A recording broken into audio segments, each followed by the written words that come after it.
Here is my WPL C44KM, a 16th scale 4-wheel drive radio controlled truck in action.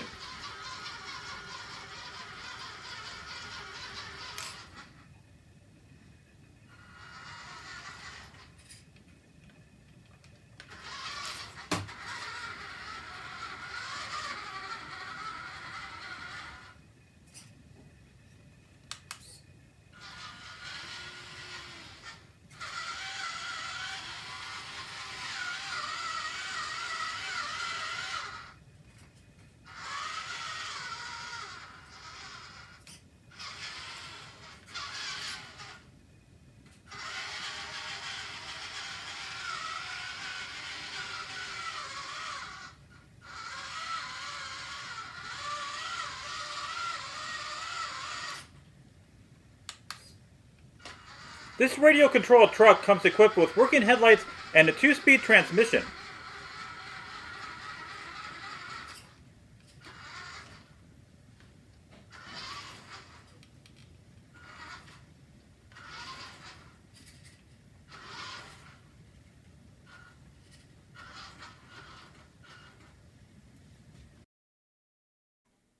On New Year's Day, I severely pulled a muscle under my right arm, doing the mundane chore of mopping the kitchen floor, either due to my age or due to multiple myeloma cancer, for which I'm in remission. It took me a month to recover. During my recovery, my movement was limited and I couldn't get to my basement workshop without being in pain. I decided to build the WPL C44KM 16th scale 4-wheel drive radio-controlled truck kit for my computer desk. The WPL C44KM is a 16th scale unassembled kit model of a 1975 Toyota Land Cruiser FJ45 pickup truck. The WPL C44KM comes in an impressive looking box with the WPL Dragon logo in the center. One side of the box proudly displays Off-Road Racing Series. It also indicates that this is a kit that needs to be assembled. While the other side has many checkboxes, apparently this box is used for many WPL products. The bottom of the box displays several attributes of this kit. This kit does not include an RC transmitter and receiver. At least a 3-channel. They had to be purchased separately. In addition, a 20 amp ESC brushed motor controller and one or more 7.4 volt 600 milliamp hour lithium ion rechargeable batteries will need to be purchased as well. You can also purchase the C44 radio controlled truck in RTR or ready to run from Amazon. This includes an already assembled radio controlled truck with transmitter, installed receiver and battery. It is actually cheaper to purchase it assembled, but what would be the fun in that? WPL RC, the manufacturer of this kit, is a Chinese company with offices and manufacturing in Guangdong. The guy in the center of this picture is Edward, who runs the WPL RC online store, which is not directly owned by WPL RC Manufacturing. To the left and right is Mr. Huang and Mr. Jack, founders of WPL RC Manufacturing. I will include the WPL RC online store website in the description of this post. WPL RC radio-controlled vehicles are highly customizable with both stock and aftermarket upgrades available on Amazon. Assembly. WPL RC provides a paper copy of easy-to-follow pictorial instructions to assemble this kit. In addition, an electronic copy can be downloaded from the WPL RC online store. A link to the electronic copy will be included in the description of this post. All the assembly magic occurred at my computer work desk. I use a box top to hold the assembled components. This allows me to quickly start work on this kit and as quickly set it aside when needed. All packaged parts were removed from the box and laid out on a table next to my computer desk for easy access. Step 1 was to remove the front shell from its protective package.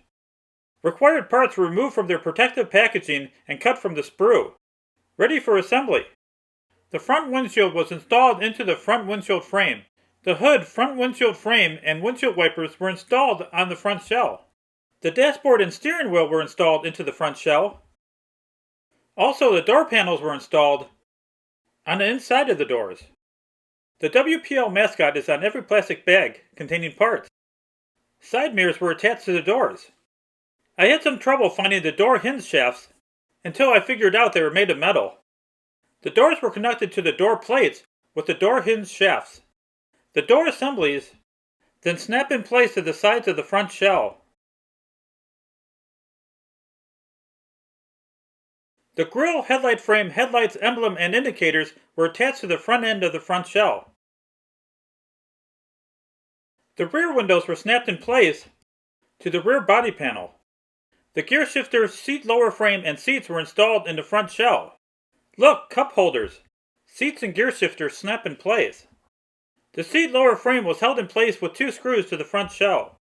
The rear body panel was installed. It was held in place with 2 screws.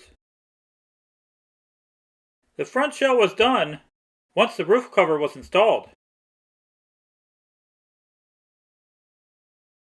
The rear bed construction starts with the assembly of the spare tire. First, the foam insert is installed in the tire, then the rim is installed in the center. The rear tailgate snaps in place while the left and right bed rails and mud guards were installed with the provided screws to the plastic decking. 2 screws that hold the bed rails in place are behind the mud guards. The wood decking strips were installed onto the plastic decking. Each decking strip was attached with 2 screws. The spare tire was held in place under the plastic decking with a single screw. Whoops, forgot to install the antenna. Frame assembly. Time to build out the 4 shocks. The assembly instructions show how they go together.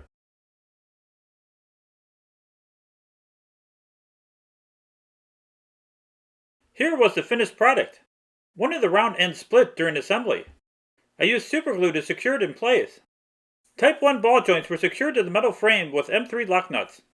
I used my Craftsman Robo Grips with masking tape covering the jaws to prevent the scoring of the Type 1 ball joints during tightening. Shocks were attached to the frame, followed by the servo mount and cross member, and finally the front bumper, all secured with provided screws. An included servo was installed onto the DC motor transmission assembly with 2 screws. The servo controls the 2-speed transmission's low and high gear. The DC motor transmission assembly was secured to the frame with the provided screws. The steering servo was installed, it just drops in place. I temporarily installed the battery compartment for fitment purposes. It will need to be removed again for the motor controller installation. Axle assembly. The axles were the most difficult part of the WPL C44KM assembly. It is important to carefully follow the instructions. First, I assembled the front axle. The gears were lubricated with the Bell 106 PTFE grease during assembly.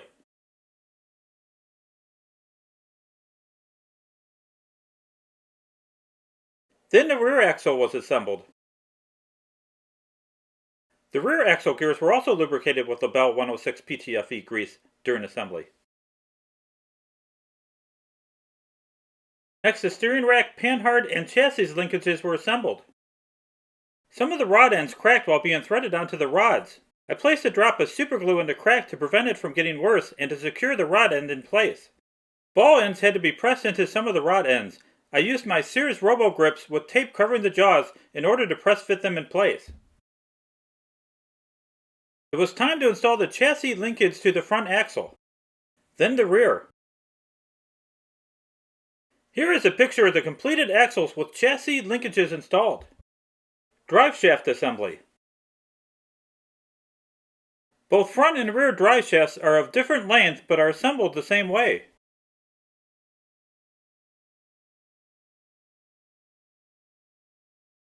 The hard part was installing the spring retainer that keeps the metal pins in place. Chassis assembly.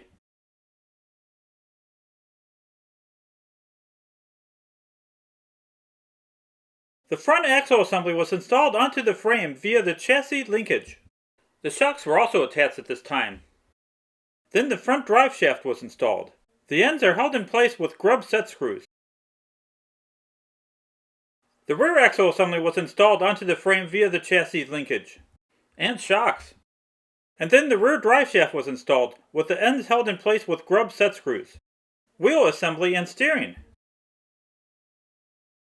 The wheels consist of a foam insert, tire, and rim. The foam insert goes inside the tire, then the rim is installed. The wheels were then installed onto the axles, each with a single screw. The steering linkage was then connected to the steering servo. Then the chassis assembly was turned right side up. Receiver controller set up and testing. I connected the 7.2 volt battery, 4-channel receiver, 20 amp ESC breast motor controller, 2-speed gearbox with motor, and headlights together for testing purposes. Note, I had to pair the transmitter with the receiver before testing.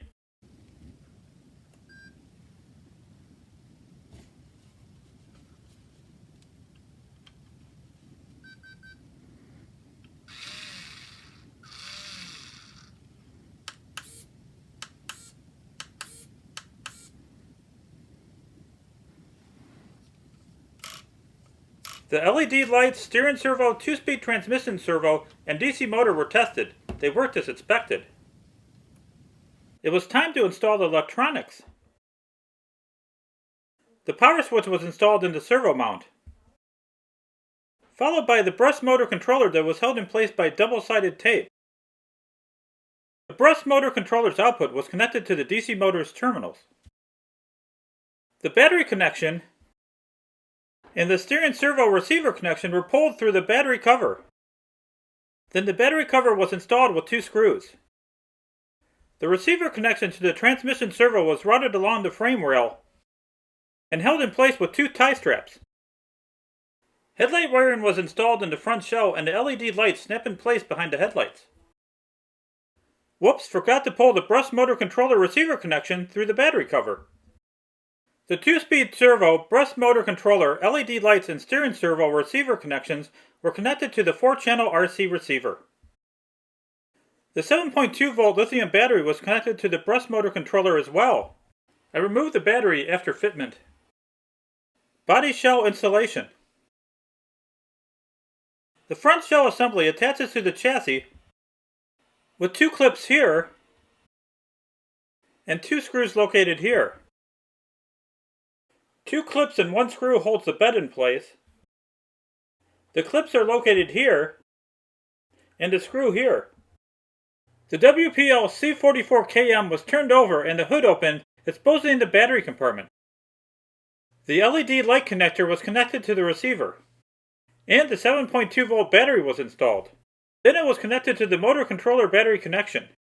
Assembly was complete once the hood was closed. Conclusion. Here is my completed WPL C44KM RC truck.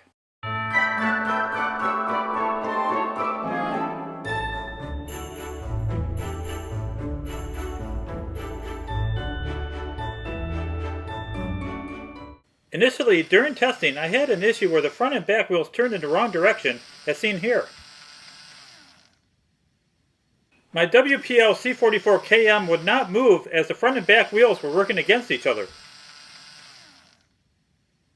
In order to correct, I had to remove the rear axle from the chassis by disconnecting the linkages, shocks, and drive shaft. The rear metal axle cover was removed and rotated 180 degrees then reinstalled, as the whole rear axle was inverted. The inverted rear axle was reinstalled into the chassis by reconnecting the linkages, shocks, and drive shaft. The front and back wheels now turn in concert and not in contention.